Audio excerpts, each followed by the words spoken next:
Hello, my name is Mara Linsky-Deegan, and I am the Associate Curator and Registrar here at the Charles H. McNider Art Museum in Mason City, Iowa.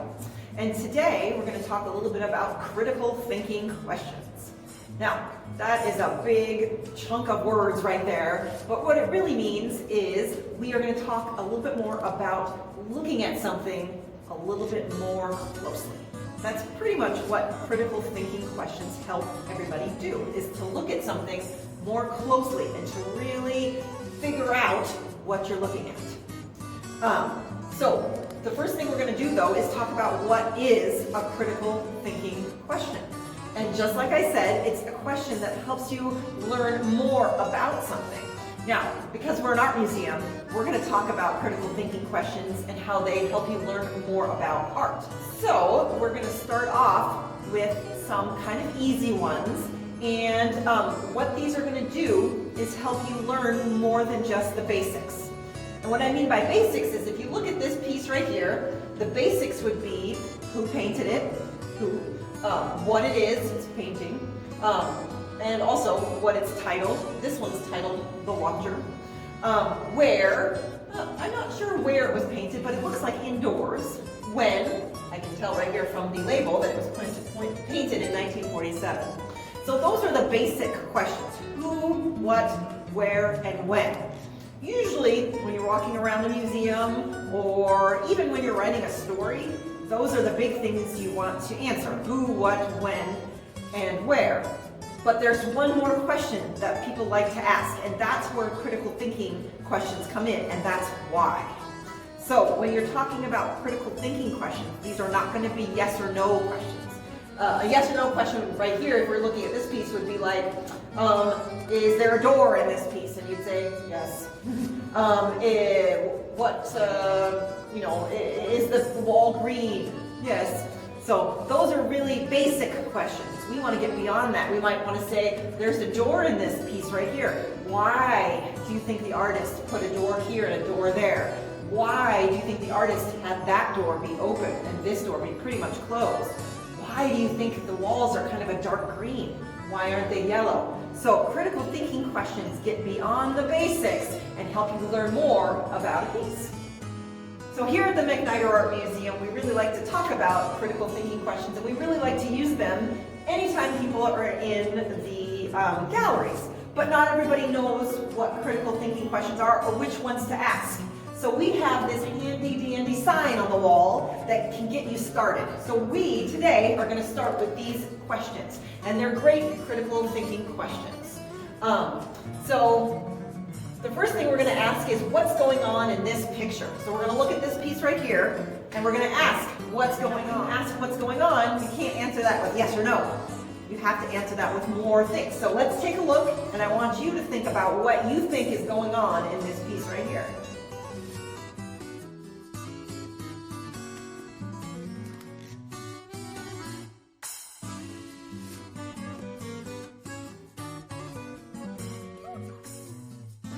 And I also want you to think about what you see that makes you think that. So if you think that somebody is coming in through this door, or maybe has just left through this door, what do you see that makes you think that? So that's something to take your question just a little bit further. And the last thing on this one we're going to talk about is, what else can I find? So is there something else? We talked a little bit about the doors. Maybe your question wasn't about doors, but is there something else in this piece that you have another question about, that you want to know why the artist did something? Why did the artist, do you think, put this picture of this guy looking out and into the middle of the picture? Why do you think he put it there? Why do you think that the picture, the piece right here, the portrait, is looking into the room and not straight out at us? That's a great idea. There's all kinds of things you can ask. Now, the great thing about critical thinking questions is there's not really a right or wrong answer.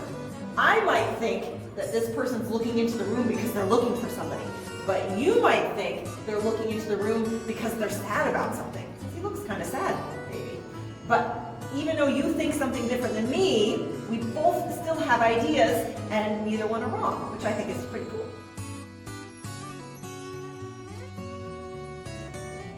So here's another piece in our museum in a different gallery, and we're going to talk a little bit about some critical thinking questions when it comes to this piece. This piece was created by Hubert Voss, and it is actually not a painting, which is kind of cool. It is a drawing that's done with pastels, which I think is really cool. Pastels are fun to work with. If you ever get a chance, you get to mess around the colors and really mix them up, which I think is kind of fun. But this piece is a great one to ask critical thinking questions about. So when you're looking at this one, I want you to think about what you think is going on in this piece. So just take a little look, and what do you think is going on? There's a lot of figures.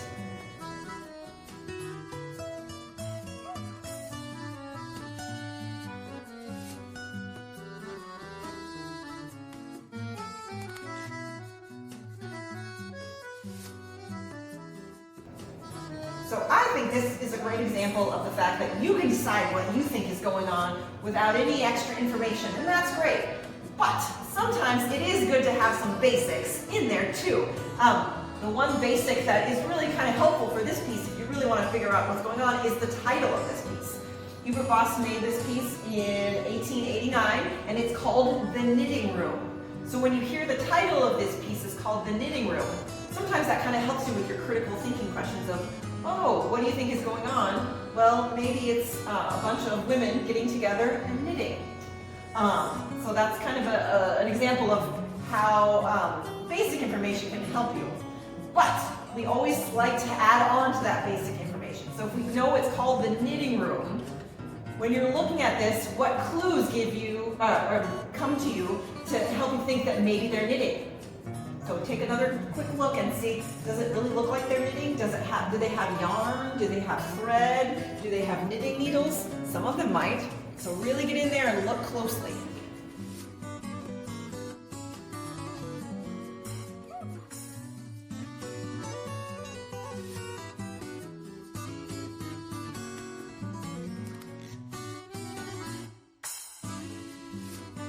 So I have another great question that you can ask about any piece in our whole museum or any piece in any museum that you go and look at. And this is, what would you add to this piece? If you were the artist, you had just created this amazing piece right here, and you had to add one more thing. What would you add? Now maybe you would add a starship coming through, or maybe you would add a puppy, or maybe you would add some fruit on the table there. There's no wrong answer. I want you to take a look at this piece and think about what you would add, but here's the key question, why would you add that? For me, I like the idea of maybe a puppy laying here, mostly because I like puppies and I think puppies are great, and that's a great answer. But maybe you're like, puppies are fine, but I really like a starship. So I want a starship right here. What do you think that starship would add to the piece? In other words, why would you put that starship in there? So I want you to think about what you would add to this piece and why. Another favorite question that I actually asked, and my dad and I would, when I was younger, we would walk around and we would do this in museums all the time. We would choose the piece that we want to have in our home, and then we would decide why we like that piece and why we want it in our home. So I want you guys to take a minute and look at this piece right here and say, would you like that in my house? Would you? And if you did want it in your house, why? And even if you didn't want it in your house, why wouldn't you want it in your house? I can tell you right now, I would want this in my house, not because of the piece, because I think it's awesome. It's because it's so big. It would take up my entire wall. My house is not very big. And I think this is bigger than my TV. It's huge. So I don't know if I would want it in my house just because it's so big. So there's one more kind of artwork that we're going to talk about just today when it comes to critical thinking questions.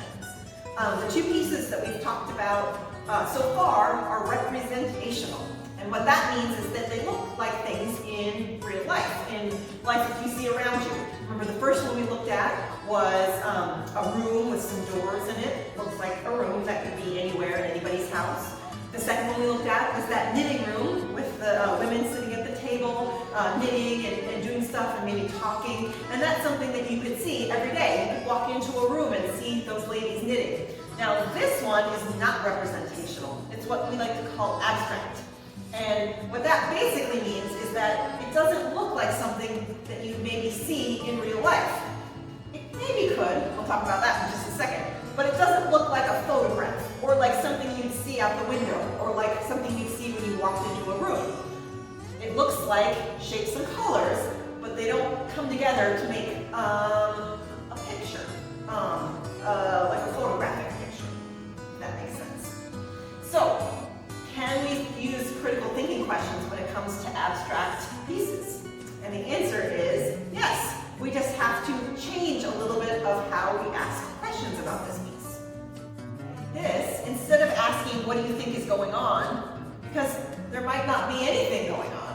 What I like to ask instead is, how does this piece make you feel? And why?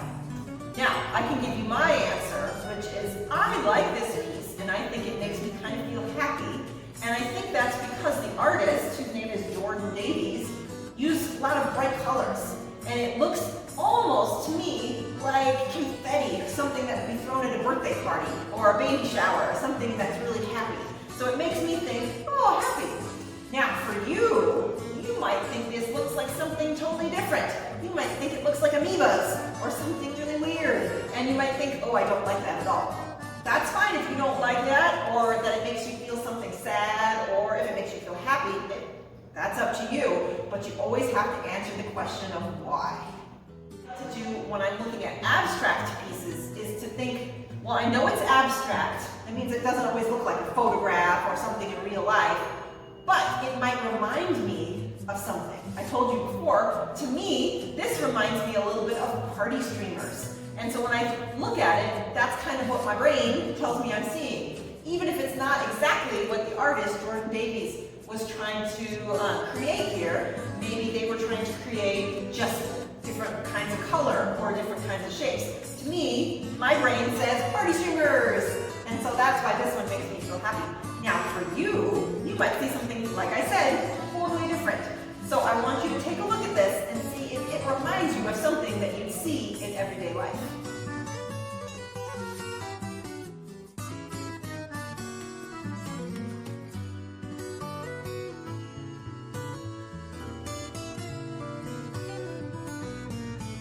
Another thing that I like to do, especially with abstract pieces, but sometimes I even do them with representational pieces, pieces that look like I said, like a photograph or like something you see in everyday life, is to compare them with other pieces in the gallery.